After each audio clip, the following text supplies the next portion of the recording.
Hello, Grandmasters. Mike from the WCA. Welcome back. We're very excited to have Rusa back from the U.S. Championship. I'm sure she's got a lot to tell us when she gets in next Sunday.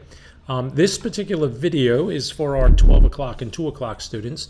And we were talking about the very famous center fork trick that happens a lot in the 4 nights opening. So let's jump right in.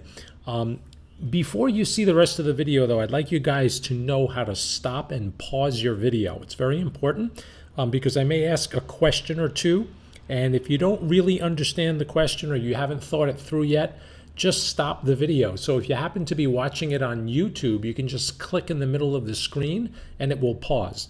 And that'll give you a chance to maybe solve a problem or answer the question, and then restart the video when you're all set. Okay? All right. So anyway, from the 4 nights opening, you have to be careful about the move after bishop b5 for white. If you're black, you have to be careful with the move bishop to c5. And I know it looks like a perfectly fine developing move, and there really isn't anything horrible about it.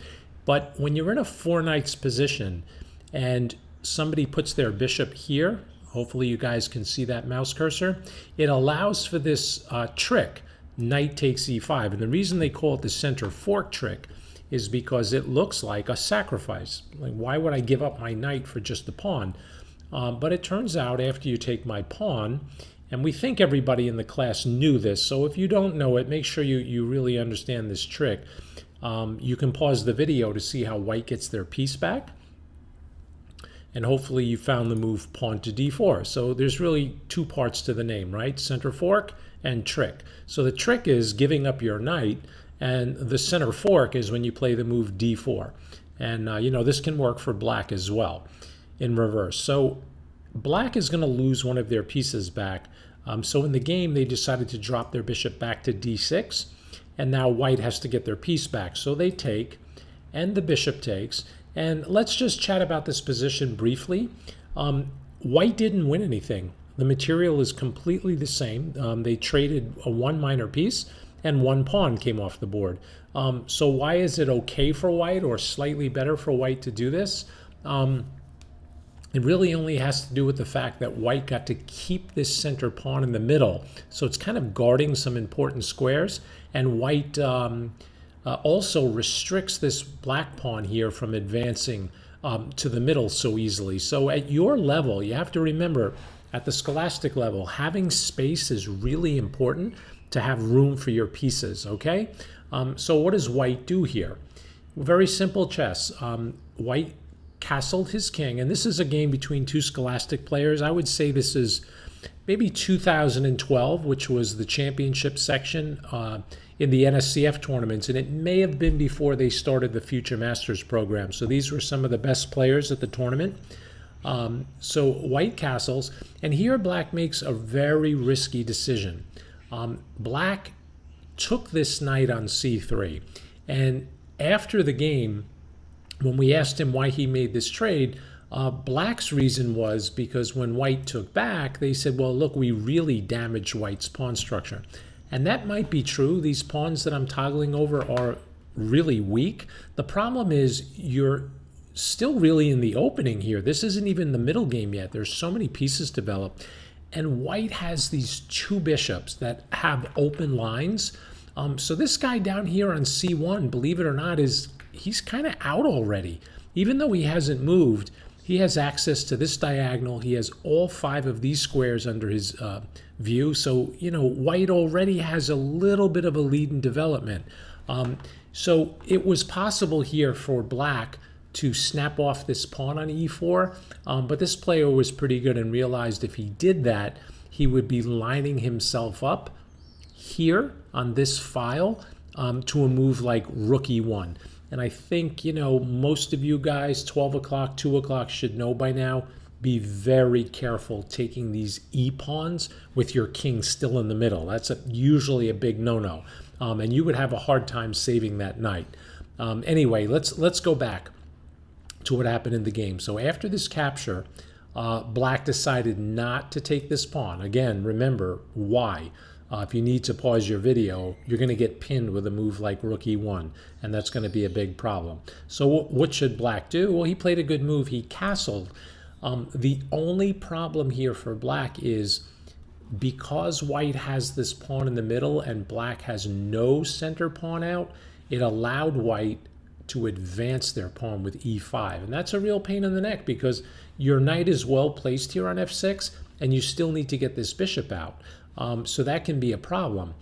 So black, realizing he was getting kicked around a little bit, tried to play cute here and played the move a6. And I like what white did a lot. I think there's nothing wrong with white. It's actually good for white to take this knight, allow the bishop to be captured here. Pawn would take on g7, the king would take. And even though the bishops are of opposite color here, black having this terrible bishop on c8, it hasn't moved yet, it can't get out yet, and the black king is completely open. So this is clearly better for white, but I like white's idea instead of making the trade.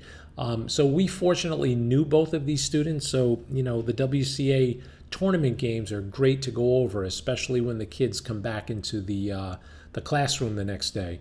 So what happened in this game is after the bishop got kicked, they decided to keep it on the board and play bishop to d3, figuring that they're not really losing time moving the bishop again because this knight on f6 is still being attacked, so it has to move.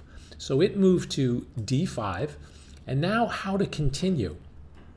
I love white's play here.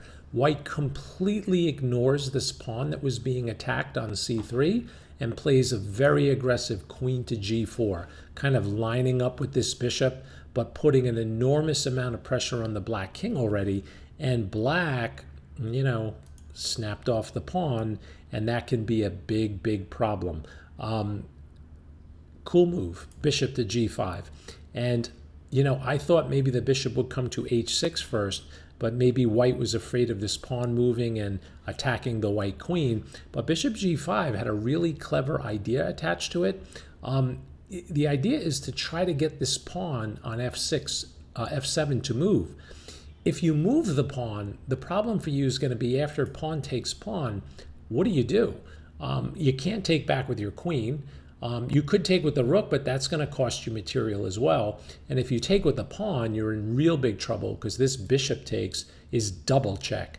Not double check, I'm sorry. It's a discovered check, which is going to cost you your queen. You have to get out of check, and then we just simply take big mama, and the game's pretty much over, right? So what happens here is after bishop g5, black played queen e8. And just to show you the power of these bishops, really, really strong. On queen e8, did you guys pick up that your queen as white is lined up with the black queen? Okay, so what to do about that? You can pause your video. Very nice. One of you didn't pause yet. Now you've got it all. And you might ask, how do I know the person who hasn't paused the video yet? I just know. Maybe I'll tell you on Sunday how I know that. Anyway, I hope you found bishop f6, which just threatens mate on g7, and there's no defense. You're in big trouble as black already. What I like about this game, all of the white pieces have been developed and activated. The two rooks are connected, and look at this poor knight over here, all by himself. Got a little too greedy, that horse. Only way to stop the mate was g6, and then all you need to do now is pretty much get your queen to g7 and the game is over. So queen g5, and black realized it's hopeless. There's no way to stop queen h6, so they gave up their queen just to stop the mate. And after bishop takes, got the knight back into the game. But at this point, after queen h6, the game was pretty much over. Mate was threatened, forcing a move like f6, and the bishop just dropped back, and here black resigned. Too much firepower on the board. Go over this game again if you have time, just to understand, again, the center fork trick, which starts here. Or actually, here's the signal when you see that bishop on c5. And then try to appreciate after black made this trade on c3, taking the knight to double the pawns, and try to understand why, even though your pawns may be weak, that your bishops are really doing a great job. Okay, and they're in the game. Grandmasters, work on your chesskid.com. go over this video. Make sure you get a good night's sleep Saturday so you're rested for the WCA on Sunday. Have a good day.